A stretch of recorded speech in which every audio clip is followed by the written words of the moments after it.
श्री स्वामी समर्थ. मी प्रांजली. शनिवारी म्हणजेच 28 तारखेला आहे चंद्रग्रहण आणि त्याचबरोबर कोजागिरी पौर्णिमा सुद्धा. तब्बल 30 वर्षानंतर चंद्रग्रहण आणि कोजागिरी पौर्णिमा एका दिवशी आलेली आहे असं म्हटलं जातं. आता जे स्वामी समर्थ महाराजांचे सेवेकरी आहेत किंवा जे इतर मंडळी आहेत जे प्रत्येक महिन्याला सत्यनारायण करतात, तर सत्यनारायण हा संध्याकाळच्या वेळी प्रदोष काळामध्ये केला जातो. पण हे तर ग्रहण आहे, मग सत्यनारायण कसा करायचा हा सगळ्यात मोठा प्रश्न आहे. आणि त्याहूनही मोठा प्रश्न की ग्रहण काळामध्ये आपण देवांना हात लावत नाही आणि त्यामुळे देवांना उचलण्याचा प्रश्न तर लांबच आहे.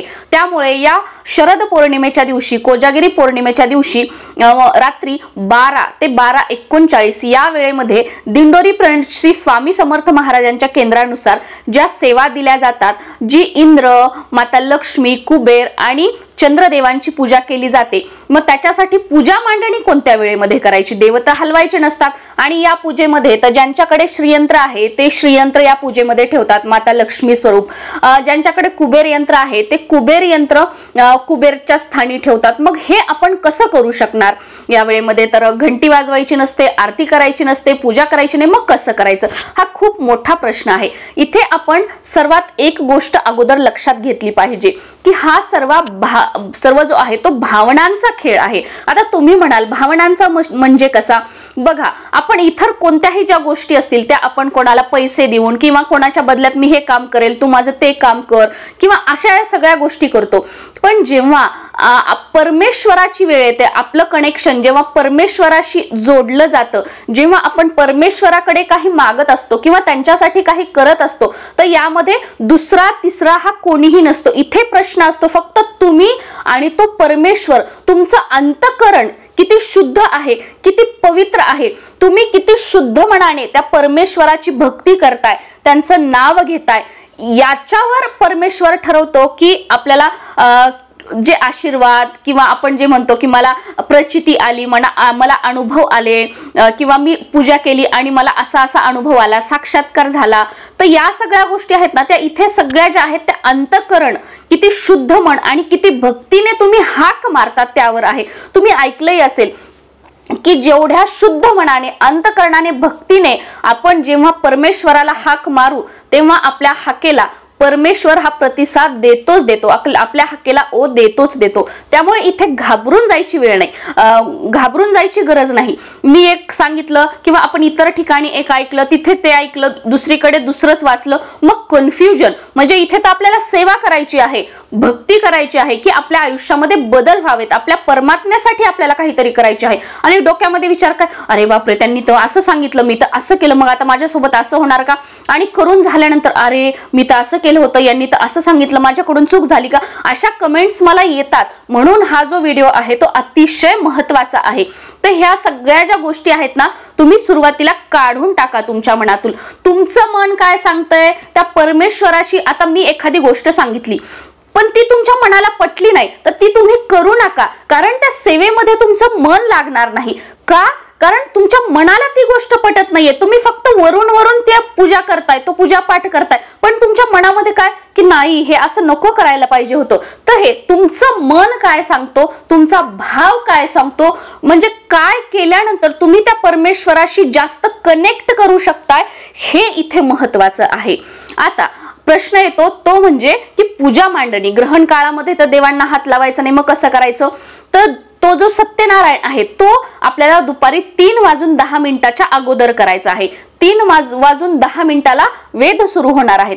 आता इथे पण खूप मोठा प्रश्न आहे की ज्या गरोदर स्त्रिया आहेत, वृद्ध मंडळी आहेत, लहान मुलं आहेत, मग त्यांनी याच वेळेपासून वेद पाळायचे का? मग ते वॉशरूमला न जाणं, न खाणं, हे असं अजिबात नाही. हा व्हिडिओ आपल्या चॅनलवर आलेला आहे, तो तुम्ही अवश्य बघा.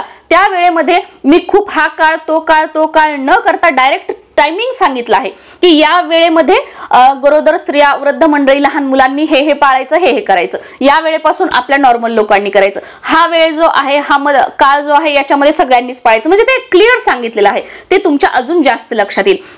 आता 3:10 वेद लागतात, तर त्याच्या अगोदर आपल्याला सत्यनारायण करून घ्यायचं आहे. मग आता 12 ते 12:39 या वेळेमध्ये इंद्र, लक्ष्मी, कुबेर आणि चंद्राची पूजा केली जाते. पण देव तर उचलायचे नाहीयेत. तर तुमच्या मनाला वाटत असेल तर तुम्ही रात्री म्हणजे जेव्हा ग्रहण असेल, जो वेध लागलेले असतील, तर त्या वेळेमध्ये ग्रहण काळामध्ये तुम्ही पूजा मांडणी करू शकता, जर तुम्हाला वाटत असेल, तुमचं मन तुमच्या भावना सांगत असतील तर. पण मी काय करणार आहे ते मी तुम्हाला सांगते.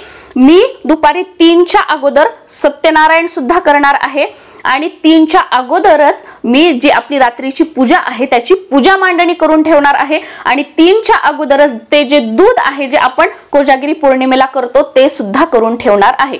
प्रत्येक पौर्णिमेला मी औदुंबरला जात असते, पौर्णिमेला मी घरी नसते. औदुंबरला मी वारीला जात असते दत्त महाराजांच्या तिथे, पण या पौर्णिमेला मी जाणार नाहीये, त्याच्यामुळे सत्यनारायण या पौर्णिमेला माझ्या घरी होणार आहे, त्याच्यामुळे मी तो सकाळीच करून घेणार आहे.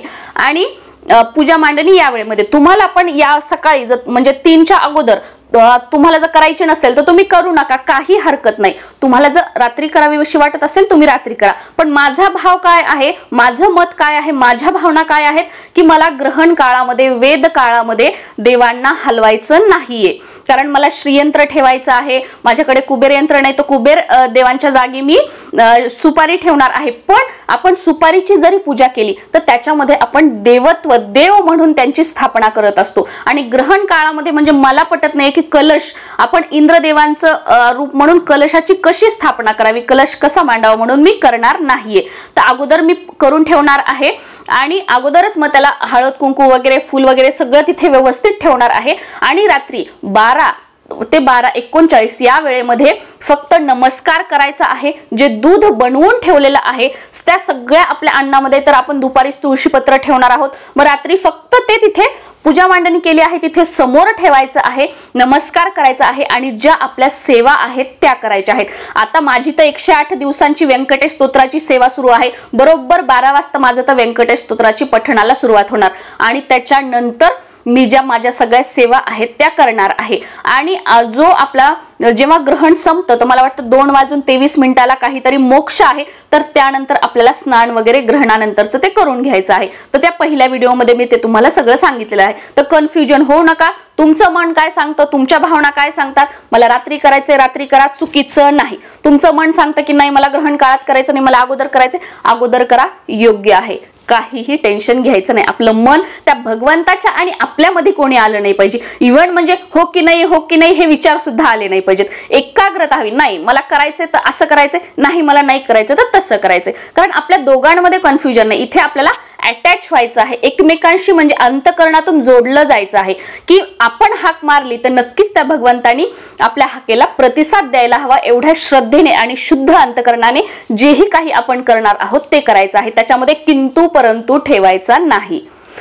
हे आणि संध्याकाळी जो आपण दुधाचा नैवेद्य दाखवला तर तो अगदी पळीभर तीर्थ म्हणून आपल्याला थोडासा घ्यायचा आहे आणि दुसऱ्या दिवशी मग आपल्याला हे जे दूध आपण बनवून ठेवलेलं आहे ते प्यायचं आहे. आता बऱ्याच जणांचं येईल की आम्हाला दूध अगोदर बनवणं झालं नाही, मग कसं करणार? तुम्ही अगदी साखर जरी ठेवली तरीही चालेल, काही हरकत नाही. श्री स्वामी समर्थ.